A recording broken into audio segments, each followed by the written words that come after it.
Hey everybody, welcome back to my channel. My name is Rachel and I am knitting, not right now, but most of the time. And I recently finished this top or sweater or maybe something in between. But anyway, I recently finished it, so I wanted to make a video going over it with you, telling you what I really liked about the pattern, some things maybe I didn't like, and let's get started. Okay, I forgot to give you some really important information in that introduction, so let me do it now while you enjoy this picture of my beautiful smiling face, feeling so happy in my finished object. All right, so this is the Ranunculus Pattern by Midori Hirose, and I will forewarn you that throughout the video I pronounce it Ranunculus.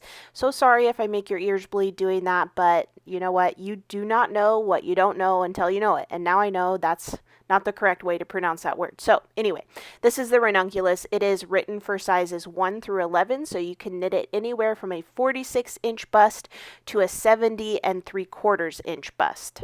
I think it's really important to share that not everything in our community and in the knitting world or the making world happens with the snap of our fingers. We talk about slow fashion a lot, but I know that I compare my speed to other makers' speeds, and I'm trying to work on that. So I'm just going to tell you all the things that I did wrong in this project and why it took me way longer and why that's okay. So I, maybe like many of you, have been aware of the Ranunculus pattern for a really long time.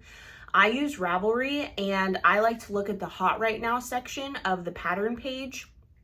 And I've seen that the Ranunculus is almost always on the first page of the Hot Right Now section. And honestly, I hope this doesn't sound too mean, but that always baffled me because the front runner photo that's used for the pattern is pictured on very heavy yarn, and it's a very oversized fit for the model wearing the sample. And that's just not the style that I'm drawn to. So whenever I saw that in my scroll, I would think, I'm never gonna knit that. That just doesn't speak to me. But maybe also like many of you, I saw my friend Leslie of Knit California cast hers on in a DK green in maybe it was early April or late March when she did it, but she was posting about it and it was beautiful. Also, I had talked to my friend Rachel of Anthro Knits, and she's made the Ranunculus pattern before, but hers wasn't boxy or oversized or even made with thick yarn. So from Rachel, I learned that you can use any weight from lace to, I think, worsted or maybe even Aran weight. I'll double check this. But the pattern is designed to have lots of wiggle room and lots of ability to customize, which I really like. So it was turning me more into the direction of knitting the Ranunculus. Once Leslie started posting her knit, that is really what convinced me to jump on the Ranunculus train and make one for myself. I knew that I wanted to use yarn that I already had to make my Ranunculus, so I looked at my yarn wall and I settled on 4 skeins from a one-of-a-kind batch from Sam of Beachy Breeze Fibers. The yarn is just absolutely gorgeous. You can see that there are purples and blues. There's even some yellows and greens and oranges, and it's just really stunning, and I'm always impressed by Sam's yarn. If you haven't knit with her yarn, you've got to try it. So really happy with how this turned out. I'm just in my purple phase, so matches my glasses, and it looks so good. Okay, so I cast on my Ranunculus on April 6th. This was after I had defended my dissertation, and I was just in the interim time between defense and graduation, so I had some free time to kill, and I decided to cast on. Something that I really loved about this pattern was the fact that you do not have to swatch. This was a great relief to me because even though I am a firm believer in the importance of swatching, sometimes it is just a pain in the butt and I don't want to do it. So I was very pleased when I figured out I didn't have to swatch for this project. And the reason for that is every single size in this pattern knits the yoke and the collar exactly the same. Where the customization begins is after you finish the yoke texture, then you do these raglan stitches that determines how wide the circumference of your garment will be at that point. And then you separate for the sleeves and go on your merry way down the body.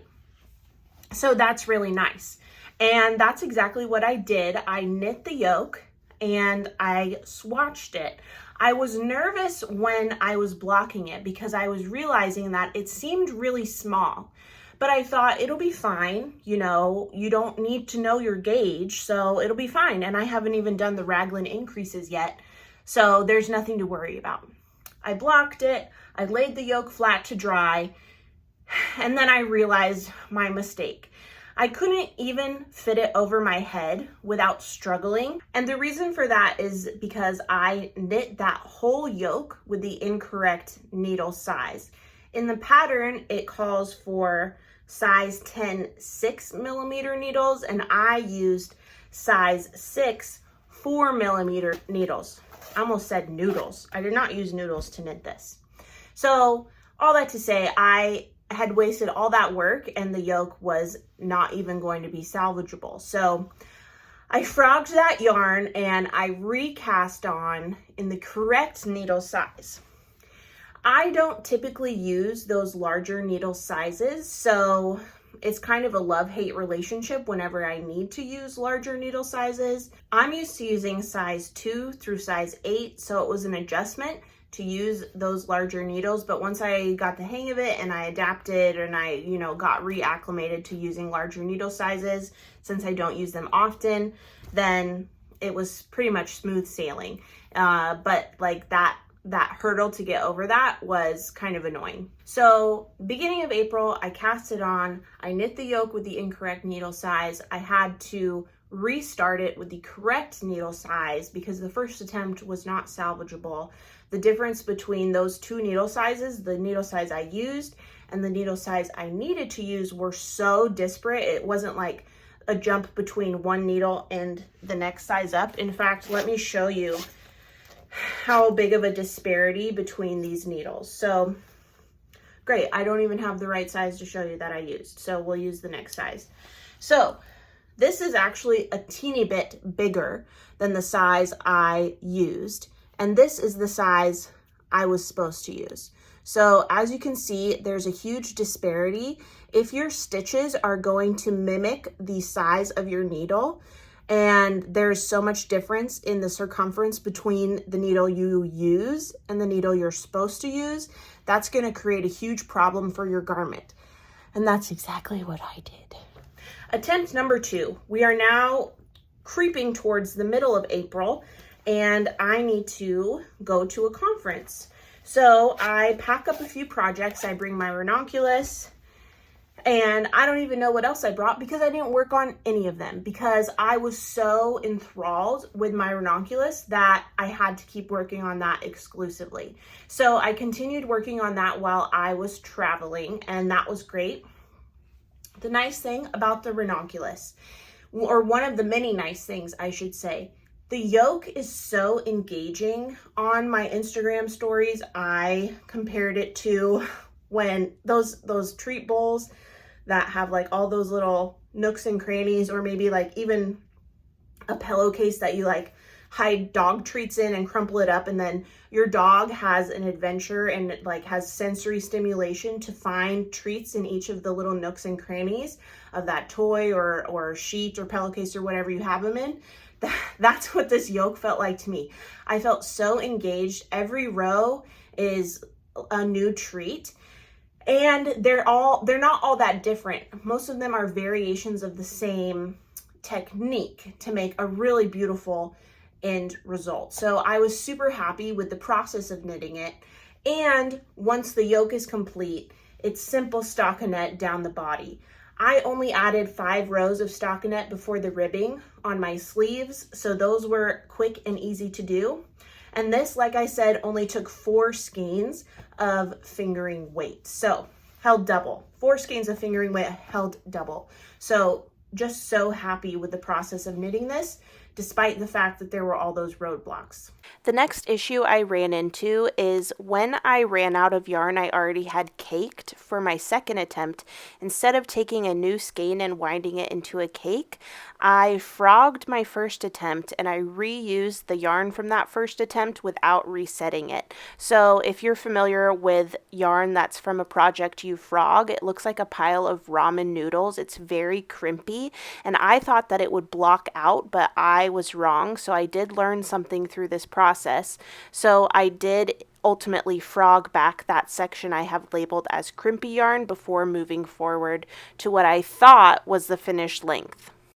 The next roadblock I had was when I thought I was done and I had cast off and was ready to call this a finished object, but really I needed to add more length. So here's what happened.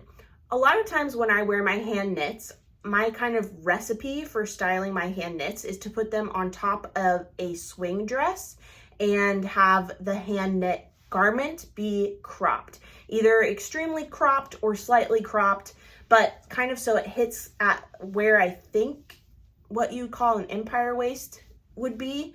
And so then, yeah, that's just a silhouette I really like on myself and how my body looks in that. So that's kind of my go-to for a lot of my hand knit garments, especially because garments like this where there's a lace yoke, sorry, but I have not matured enough to recover from purity culture and modesty culture where I am okay just having my bra under a lace yoke. I don't think there's anything wrong with that at all, but I'm just terrified of doing that. Even though I don't ascribe to those ideologies anymore, it just, anyway.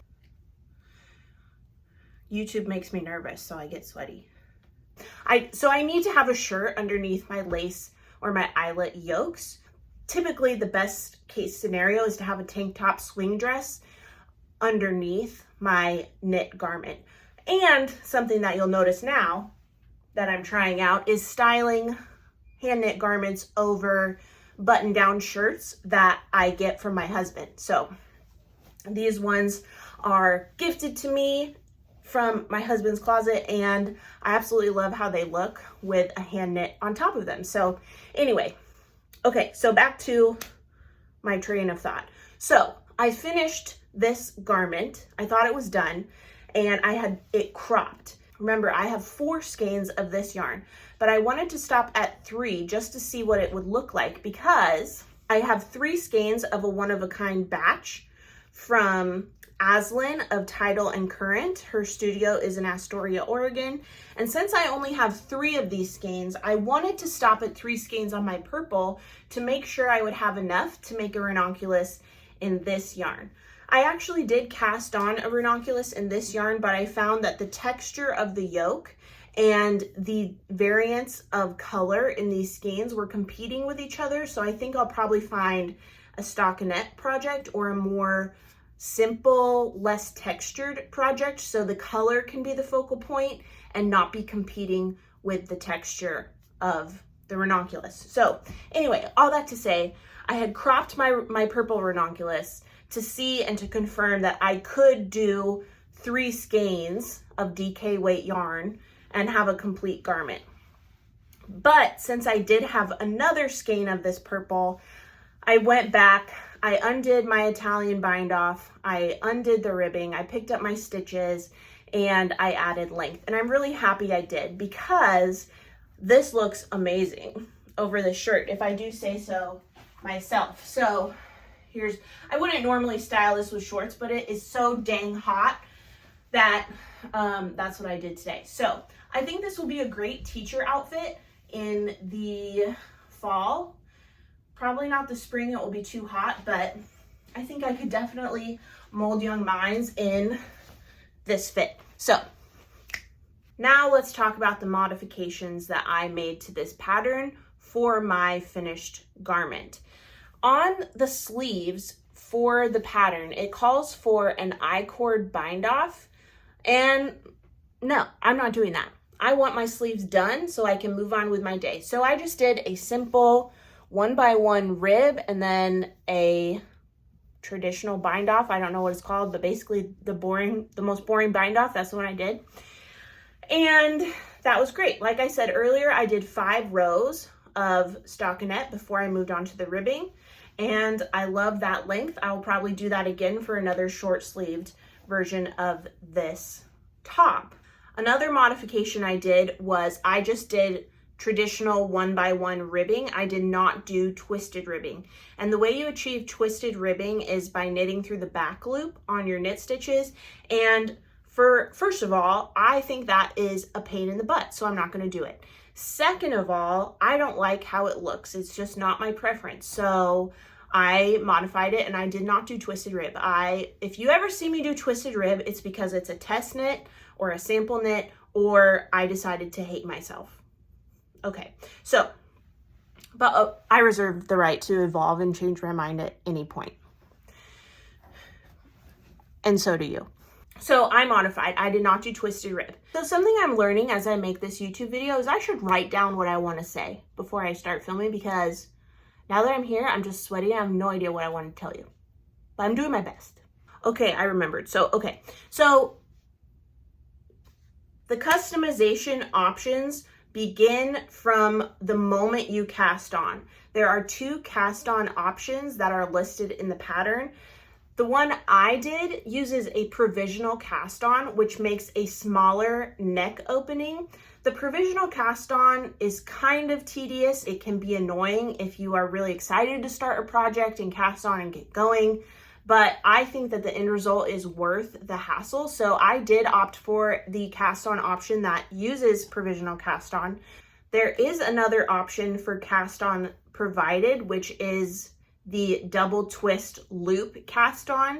When I cast on the gray ranunculus with Tidal and Currents yarn, I did use the double twist loop cast on, but I found that since I modified to not do twisted rib, I could have just done a long tail cast on and that would have been fine. So if you're not going to do twisted rib, I would recommend you just go ahead and cast on with a normal long tail cast on. You don't have to do anything fancy with that double twist.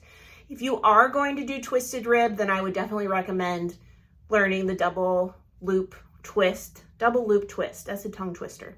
I would recommend learning that cast on because it's going to keep your twisted rib consistent all the way up to from the point that you cast on. So if you want that consistency, that is a great cast on for twisted rib, I learned. I would definitely recommend that you knit this pattern, especially if you are a beginning knitter. And the reason for that is the short rows. I think this is a great pattern to learn the process of making short rows and how the construction of short rows work. If you're an experienced knitter, I think that Darby wants to join us. Hello, madam. Here she is. You wanted this. Okay, anyway, would I recommend this pattern for you? Yes, I would. Whether you are a beginning knitter or an advanced knitter, I don't really know where I fall. I guess I would say I'm an advanced knitter, and I found it so enriching and just enjoyable. If you're a beginning knitter, I think that this is a great pattern for you to learn garment construction and how a yoke and raglan is going to work, because those 2 elements are both present in this pattern. And knitting this pattern is going to teach you the construction of short rows in what I think is a very helpful way. So I don't know how copyright works with knitting patterns, so I'm not going to share a screenshot of any part of it. So you'll just have to listen to me and try and conceptualize what I'm saying. So typically in knitting patterns, when you are doing short rows, which is the portion on the back that makes the back taller than the front. Sometimes there are also short rows on the front. For this pattern, there are on the front as well. But often for short row instructions, the pattern will say something like knit to your last wrap and turn, or slip stitch German short row and then knit 3 more wrap and turn, or something like that. So it's basically telling you knit to the last checkpoint you made for yourself and then go these many stitches further. But if you're a beginning knitter and you don't know what that wrap and turn or what that slip stitch German short row looks like, you don't know what that checkpoint looks like in its orientation on your needles or in the grand scheme of your stitches altogether, those instructions are not helpful for you. I hate those instructions and I know what those things look like. So even for an advanced knitter, I think it's really helpful how this pattern approaches that, and it tells you the exact number to knit or purl before you reach that checkpoint. So it changes every row. They have the instructions are on every row with the adjusted numbers. So if you are a beginning knitter and you're new to short rows, or you know what those look like, but you don't want to have to engage your critical thinking skills when you are knitting, then the way that this pattern approaches those instructions will be very helpful, and I personally appreciated them immensely. Like I said, there are so many ways to customize this garment so it fits your preferences. And I didn't know that when I just looked at it in my scroll. I just thought, you know, that's not for me, and I kept going. So I'm so glad that my friends on Instagram made this pattern so I could see it in a different light and I could make it for myself, because I absolutely love this finished product and I will be making more of this pattern. One option that I was thinking is this green Cascade 220. This is non-superwash yarn, and I think that would be a really gorgeous ranunculus. I think I would look really cute in it. And it would be so fun to wear when I go to Ireland in October. So I'm trying to have more green sweaters to wear. Oh, I'm so excited to have a trip during the fall. So here's one option for my next ranunculus. While I put this back, let me take the opportunity to tell you we still have room for you. If you want to come to the Irish Knitting Tour, check out the link in the description box. I also have these 4 skeins from Lauren of TreeHouse Knit that I won in a giveaway. And these are from her Stranger Things collection. I was thinking I could do a fade, but I'm not sure if this is the pattern for a fade. What do you think? Let me know in the comments which option you would do. But either way, I'm very excited for my next cast on, and I will keep you updated on how it's going. Okay, those are my thoughts on the ranunculus. I am so happy that I made this garment. So thank you to Leslie of Knit California and Rachel of Anthro Knits for sharing your makes with the world, because otherwise I wouldn't have this new top that I absolutely love. I would never have made this top, but it's just so beautiful. You can customize it to be whatever drape you want, whatever fit you want, and whatever weight you want. So I'm very pleased with it. I'm very pleased, and I'm excited to make my next one. Before I sign off, I want to share some of the really fun places I knit this. I worked on this on 2 rides at Dollywood, at my doctoral graduation, and even in a swimming pool. Although I will admit that I had help with this, it was staged so I could make an Instagram reel. Proceed with caution, knitting in a pool. Thank you so much for watching. I really appreciate you being here and giving my content a go. If you'd like to keep seeing the videos I put out, don't forget to like this video and subscribe to my channel. And if you don't already, head over to Instagram and follow me at Rachel is Knitting. Okay, thanks. Bye.